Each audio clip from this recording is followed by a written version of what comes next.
सास ने पढ़ी कक्षा 12वीं। पाखी एक मल्टीनेशनल कंपनी में काम करने के साथ सोशल एक्टिविस्ट भी होती है, जो ऑफिस खत्म होने के बाद शाम को घर आकर जरूरतमंद छोटे बच्चों को फ्री में पढ़ाती है। उसकी इस खूबी से बाकी लोगों के साथ सास भी बहुत खुश होती है। तुम सच में बहुत अच्छा काम कर रही हो बेटा। बस ध्यान रखना बच्चे आधे रास्ते में कहीं भटक ना जाए। भटकने से मेरा मतलब सिर्फ गलत काम करना नहीं है। कोई घर की जरूरत के लिए नौकरी करने लगे या किसी के घर वाले उसकी शादी करा दे, ये भी तो मंजिल से भटकना ही होता है ना। वाओ मम्मी, मुझे नहीं पता था कि आप पढ़ाई को लेकर इतनी पर्टिकुलर हो। पर फिक्र मत कीजिए, इनके साथ ऐसा कुछ नहीं होगा। बहू की बात पर मुस्कुराकर सास चली जाती है और पाखी बच्चों को पढ़ाने में बिजी हो जाती है। उसी रात पाखी और विराट साथ बैठकर बातें कर रहे होते हैं, जिसमें बहू सास की पढ़ाई को लेकर नजरिए का विराट के सामने जिक्र करती है। हाँ, मुझे सब पता है। ऐसे ही नहीं ये नालायक लड़का इतना पढ़ लिया। वो मम्मी ही तो है जिन्होंने बचपन से खाना खाया या नहीं से ज्यादा पढ़ाई की या नहीं पूछ पूछ कर मुझे इतना पढ़ने पर मजबूर कर दिया। वो हमेशा मुझे पढ़ाई और सेल्फ इंडिपेंडेंट होने की इम्पोर्टेंस याद दिलाती रही। और आज मेरी ये सरकारी नौकरी, इतनी अच्छी पोस्ट, उसी का तो नतीजा है। वाह, अगर मम्मी इतनी पढ़ी लिखी है तो कोई जॉब क्यों नहीं करती? और अगर जॉब नहीं करती तो मेरे साथ बच्चों को ही पढ़ा ले। तुम्हें किसने बोला कि मम्मी पढ़ी हुई हैं? उन्होंने तो अपनी 12th क्लास भी पूरी नहीं की। उससे पहले ही नाना जी ने मम्मी की शादी करा दी। शायद इसलिए पढ़ाई और अपने पैरों पर खड़े होने को लेकर उनकी सोच ऐसी है, क्योंकि वो खुद ये सब करना चाहती हो। पत्नी की बात सुन के विराट भी सोच में पड़ जाता है। दोनों मिलकर प्लान बनाते हैं और अगले दिन बच्चों को पढ़ाते हुए पाखी उनके पास एक कुर्सी एक्स्ट्रा लगा देती है।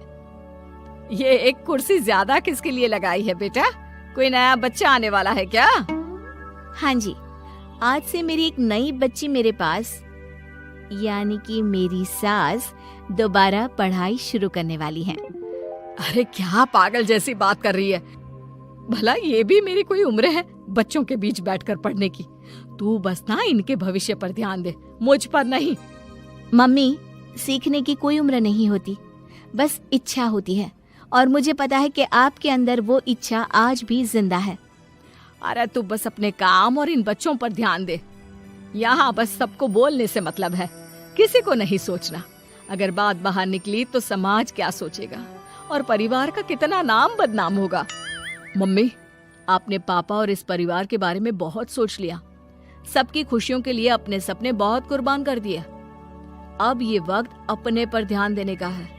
और जिस समाज की आप बात कर रही हो ना, उसकी तो आदत है हर कामयाब होते इंसान पर पत्थर मारने की। बेटी को भी बहू का साथ देते देख सास गुस्से में अपना सर पकड़कर बड़बड़ाते हुए वहां से चली जाती है। ये स्टूडेंट थोड़ी जिद्दी है, पर इन्हें मैंने 12th क्लास पास नहीं कराई तो मैं भी अपनी सास की बहू नहीं। ये देखने में तो मजा ही आ जाएगा। इसी के साथ पति पत्नी मिलकर सास को पढ़ाने के मिशन पर लग जाते हैं, लेकिन सास उनकी हर कोशिश को नाकाम कर देती है। एक शाम विराट अपनी मम्मी के लिए 12th क्लास की बुक्स लेकर आता है, जिन्हें देखकर इस बार सास का गुस्सा उन दोनों पर मानो फूट ही पड़ता है। अरे तुम दोनों का दिमाग खराब हो गया है क्या, जो ये बेवजह की जिद पकड़े बैठ गए हो? मैंने एक बार बोल दिया ना, मुझे कोई पढ़ाई नहीं करनी। इसके बाद मेरी पढ़ाई को लेकर मुझे घर में कोई जिक्र नहीं चाहिए। पोता पोती पकड़ने की उम्र में किताबें पकड़ूंगी तो अच्छी लगूंगी क्या? अरे परिवार का मजाक बन जाएगा। मम्मी, पोते पोती आप पढ़ने के बाद भी तो खिला सकती हो। और रही मजाक बनाने वाले लोगों की बात, तो उनके पास खुद का कोई सपना होता नहीं, इसलिए दूसरों की उड़ान रोकने की कोशिश करते रहते हैं। बस एक बार माँ, आप कोशिश तो करो। अगर अच्छा नहीं लगा तो हम दोबारा कभी नहीं बोलेंगे। बेटी की बात सुनकर माँ सोच में पड़ जाती है और ये सोचती है कि थोड़े दिन पढ़ लेती हूँ और उसके बाद पढ़ने में अच्छा नहीं लग रहा ये बोलकर मना कर दूंगी। ऐसी प्लानिंग बनाकर वो पढ़ने के लिए तैयार हो जाती है। मौके का फायदा उठाकर तुरंत वे लोग सास का ओपन से 12th में एडमिशन करा देते हैं। मम्मी, आज से आपकी सारी जिम्मेदारी मेरी। अब तो आपका नाम टॉपर के लिस्ट में आने से कोई नहीं रोक सकता। ये मेरे सीधे बच्चे, इन्हें अंदाजा भी नहीं कि माँ का प्लान क्या है। पाखी सास को पढ़ाना शुरू करती है। दिन बीतते हैं जिसमें धीरे धीरे सास भी कंफर्टेबल होने लगती है, लेकिन फिर पाखी एक सब्जेक्ट पढ़ने के लिए ट्यूशन जाने का सजेशन देती है, जिस पर बहुत गुस्सा, ड्रामा करने और पाखी के लाख बार मनाने के बाद एक बार फिर सास तैयार हो जाती है। थैंक यू मम्मी, आपको नहीं पता कि आपका 12th क्लास पढ़ना हम दोनों के लिए कितना ज़रूरी है। अब ये सिर्फ आपका नहीं, हमारा सपना भी बन गया है। बहू की बात सुनकर सास अपने प्लान को लेकर सोच में पड़ जाती है। अगले दिन पाखी सास के साथ उन्हें ट्यूशन छोड़ने जा रही होती है, जहाँ रास्ते में पड़ोस की कुछ औरतें बैठी मिलती हैं। अरे वाह विराट की मम्मी, तुम्हारा इस उम्र में पढ़ाई का कौन सा भूत जाग गया। बहू को बोलो कि पोता पोती दे दे और बच्चों के साथ खेलो। अरे क्या उनके बीच बैठकर अपनी खिल्ली उड़वाने चल पड़ी। आंटी जी, जब सरकार या भगवान ने सीखने की कोई उम्र नहीं रखी तो आपको क्या दिक्कत है। अरे देखो तो जरा, बहू की जुबान कैसे कैंची जैसी चल रही है। अब सास घर संभालने की जगह इन सब चीजों पर ध्यान रखेगी तो बहू के तो ये हाल होने ही है ना।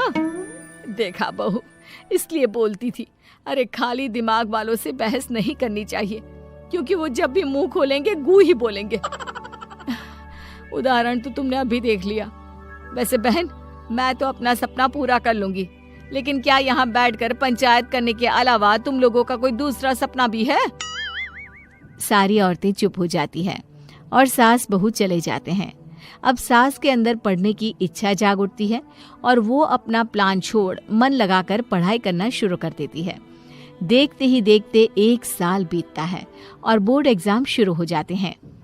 मम्मी, एग्जाम के लिए जाने से पहले जल्दी से ये दही शक्कर खा लो। अरे चल पागल, ये सब बच्चों के लिए होता है।